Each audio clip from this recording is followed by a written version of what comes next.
Mbote na balandi nyonso tu ya Adassa Temo TV tozo continue toujours l'anniversaire ya maman.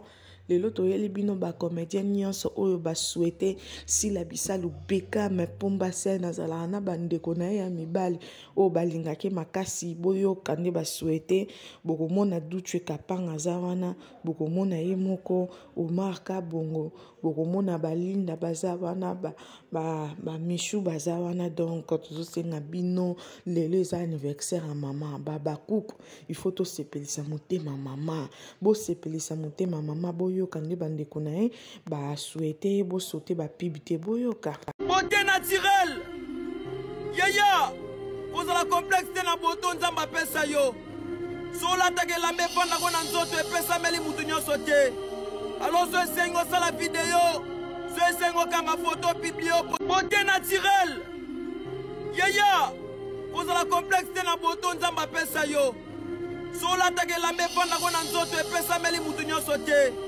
alors so esengo sala video so esengo kanga photo publie Tata, Maman Rose a vu du Beckham, qui est du bonheur pour toi, qui est du bonheur pour toi, ma soeur, longévité, succès, prospérité à tous égards. Pour cette nouvelle année qui s'ajoute dans ta vie, sois prospère à tous égards. Que du bonheur, rien que du bonheur.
Voilà, tozomona Duche Kapanga a publié joyeux anniversaire si la bisalu Beckham Pomba ya Sena, la maman des Abakouk.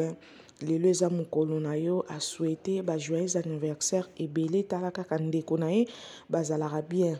Alobi soki alobi apesi cadeau ekokoka te na bolingo alingaka ye yango wana a souhaité kaka joyeux anniversaire maman oyebi nde tozalaka mère na ngai donc wana ezalaki nde Duche Kapanga a souhaité sœur na ye Awa toye Michou, mwana batu ya Sila Bissalo, fille capable, la mignonne de Sila Bissalo.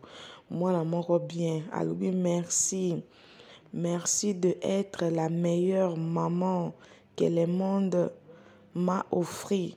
Si tu n'étais pas déjà ma mère, je serais jalouse de celle qui sera ta fille.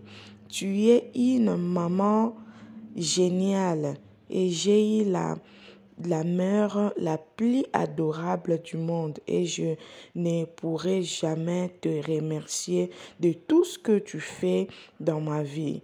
Merci maman. J'essaye d'avoir tout ce que tu fais dans ma vie. Maman, aujourd'hui c'est ton jour. Je t'aime bien maman. Joyeux anniversaire. Waouh! Kitoko makasi, donc maman géniale. Tango bana baolo baboye et ça la bien bozo comprendre que Sila Bissalo azala représente génial, maman adorée. Awa toye na Linda Coach a commis kaka joyeux anniversaire à maman. A publié ba photo à mère na ye a commis ba joyeux anniversaire botalaka ba petit au mère na bango de le jour anniversaire balinga kolekisa ngombongo te ba commis ba joyeux anniversaire et belé kaka pona maman na bango. Bakomi ba joyeux anniversaire et belé pour na maman na bango. En tout cas, les eza jour yesengo to sepelisa motema ya maman na biso baba kuku wapi cadeau o bobongi Sila Bissalo bo partager film bo consommer bo sauter ba pibité ba